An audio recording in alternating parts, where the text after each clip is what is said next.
Hi, how is everybody?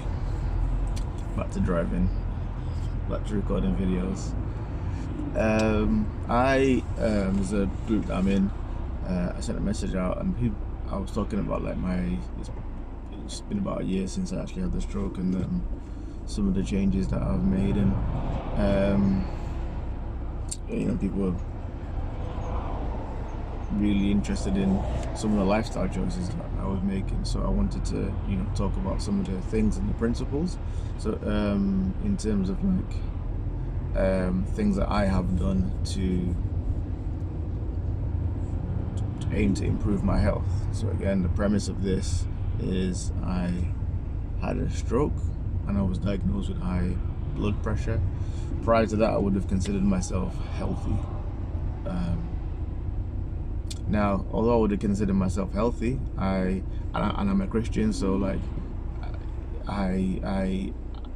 what I'm saying about that is I didn't really think about anything. I didn't anticipate any sort of problems, but I recognize in hindsight I wasn't being intentional about my health. I wasn't being proactive about it at all.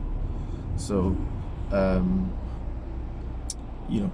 of the things that I've been talking about on this platform is this concept of being comfortable with the concept of healing, and the fact that I wonder whether that made us as Christian community absolve ourselves of the responsibility of the things that we need to do to maintain health. Even a concept of the phrase divine health sometimes makes it look like the health is achieved by something outside of the choices that I am making.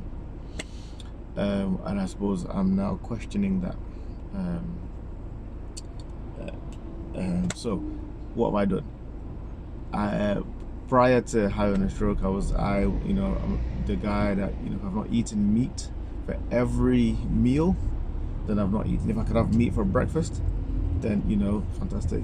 And I have done in the past. I've had, rice and stew and meat, or jollof rice and meat, or chicken wings, or like something. Yeah. So as much as I can, I'm gonna have meat for every meal. My sister-in-law is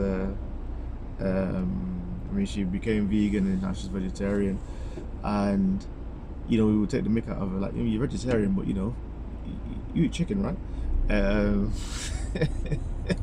Or at least that's some of the things that some aunties might say to her. But she talks about like the energy that she had and all this kind of stuff, and I was like I used to say, I don't want to get to the point where like I've not eaten meat for so long that the concept of eating meat is painful to me. I never want to get there. But I think there's lots of evidence to say that from a health point of view, in terms of cholesterol, high blood pressure and stuff, red meats specifically, but like meat in general, have, I think I was an extreme. I would be arguing with my wife. She would have to warn me if we were having something other than a meat meal. I remember one time we were driving to London and she made these sandwiches, and she's a fantastic cook and baker. She made these sandwiches that I thought were like meat slices, I think chicken slices, and I was like, oh yes. She's like, oh, she's asking me in the car, you like the sandwiches? I'm like, yeah, that's really nice, babe, thank you. And she didn't tell me for 2 weeks that they were actually corn sandwiches, because she knew that she'd be in trouble. That's where my mindset was. But because of the fact that obviously with the stroke and with hypertension, I'm very aware of the fact that, and I have to be intentional about what we call secondary prevention. So primary prevention in the medical space is, there's something that could happen, something that you're at risk of. Let's do what we can to stop that thing happening. Secondary prevention is, okay, what's happened now? What can we do to stop it happening again? So secondary prevention, I've got to be more intentional about it. So, you know, I basically we had a conversation. I was like, whatever you want to prepare, I will not complain. And I didn't. And I think what I found interesting is because conceptually I would never have thought I would have got to the point of enjoying meals without meat. But now I do. And it took some time. And initially I was like, well, you know, I'm strong enough mentally, smart enough to know that this is a road to go down because the evidence is there. But I'm just going to do it because I'm strong. I'm not going to enjoy it. But now, you know, there are certain meals that she prepares that, like, I'm asking for because I like I never thought that I would enjoy the flavor. So for those of you who are, you know, were like me and like had a problem, there's no way I'm going to enjoy it. You know, it's like anything is. You don't realize your tastes will change. You're still you still be you, but your taste will change. When I used to drink hot drinks, I don't now so much, and I would have 3-4 spoons of sugar in them, and I was like, well, it's probably not a good idea. And again, intentionally, I was like, I'm going to gradually reduce the amount of sugar to the point where it didn't bother me the taste of the tea without 4 cups of sugar. And then if I was to go back to having 4 cups of sugar, that would be too sweet. I used to have very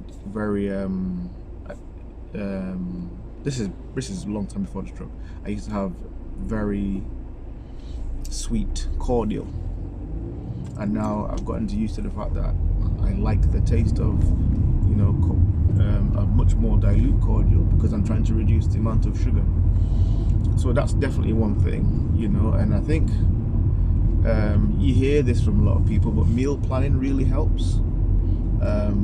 My wife has a week meal planner, and she will write, okay, so we're gonna have this on this day, you know. And I'm looking forward to meals I never thought I'd be looking forward to. And I think it's just being intentional about it. Spontaneity often can cause you to take a step backwards. So when you haven't prepared a meal, and you know, that's the time when you're like, let's just eat out. When you haven't decided what you're going to do with the money that you get when you earn it, that's the time when you might be spontaneous and buy something you don't need. So planning really helped. So intentional about meatlessness. Another thing I thought, because like sometimes a lot of the nutrition space or the lifestyle stuff in terms of health is very restrictive, in that stop doing this, stop doing that, stop doing this, stop doing that. And it can be like, at times it can be like, oh, these are all the things that I love to do. But just the concept of somebody telling you, don't do this, don't do this, don't do this, so can sometimes be very unattractive. So what I decided to do was to, okay, well, what can I do to flip that on its head? So again, conceptually, I realized that like I wasn't being intentional about fruit and veg. So I think, to be fair, the fruit and veg thing happened at the same time as the meatlessness or the less meat. So for instance, I would be very intentional about, okay, so I'm going to have, initially it started with, I'm going to have whatever meal I'm going to have. This is where things actually started. But with that meal, I am going to add some sort of fresh fruit and veg. So it would start with salad. So I would have the meal I would have always had, as meat filled as whatever, but I would also add salad, which I wasn't doing before. So that's a thing. That's a positive thing. And I think it was via this route that I got to the point of being able to have meals without meat, and or I would have, you know, 2 or 3 fruits. I would have an apple and a banana and a pear. I would just be like, not force myself, because it's like I understand the purpose of it. I'm trying to avoid medical problems in the future. Often salt is an issue in the context of high blood pressure. To be able to get rid of salt, your body needs potassium. So there's a lot of potassium in your fruit. So let me have a banana, you know, let me have apples, because again, I can see that I'm going to need this thing in the future, and I got used to it. So that's something to think about. Don't make it a restrictive thing, make it an additive thing. So maybe don't change anything, but just be intentional about, I'm going to now add fresh fruit and veg with every meal, because it's something that you weren't doing before. My wife has always been concerned about the amount of water I didn't drink. So now we've got the Costco 500ml bottles of water. So I have one in the morning. I have to take my medication. I have when I get to work and I go from my office to the ward, I have one on the way down, which means that, you know, the ward run is often interrupted by toilet breaks, but you know, health is wealth. Health is important. I eat health from a place of strength. Me not being healthy isn't going to help other people, and nobody really minds. And I would try and have one with my lunch. So that's 1.5 liters of water that I wouldn't have drunk. You know, some people have the strength of mind and the dedication to have those bottles that they refill and stuff and carry around. I am not at that stage right now, so do whatever works. But I know that now I'm consistently having a liter and a half of just pure water that I wasn't having before. And there are lots of other things that you can do, but again, I think having the mindset of, well, what can I add, rather than be in a position where I feel like I'm always taking things away from me, and the psychological, you know, sadness that brings. So that's some of the things that I have done. As a consequence of that, I have lost weight. My blood pressure, you know, the last few times I've checked it, has been lower than when I started down this journey. And I find it, well, as I was talking, it's interesting, like, because sometimes, let's say when you're a Christian and you're talking to somebody about becoming a Christian, some of the objections that people have is, oh, Christianity and God is all about do's and don'ts and this kind of stuff. And when you're in it, you realize that God is, if there is ever something that God is advising that we don't do, it's for your own benefit, you know. But there's so much freedom in the Christian life and what God wants to get to you. You know, the concept of the Garden of Eden and what God told Adam and Eve, it's like, oh, you know, why would he tell them not to eat the fruit? You know, as soon as you tell them, then they're going to want to eat it. Now, that may or may not be true, but that doesn't mean that that's a good thing. That's a flaw of human nature, the fact that sometimes when people feel restricted or advised to not do something, then they move in that direction. But to think about it, it's like, imagine a garden full of trees. I don't know, 100 trees, and then God is saying, just don't eat that one. So it wasn't a restrictive thing. Or, you know, if you want to have another analogy, a street of 20 Range Rovers. You have the keys for all of them, but don't use the one in the middle. That's what it was like. It wasn't like the tree was better, obviously better. You know, there was trees that were there, they had fruit on them, and the same like anything else.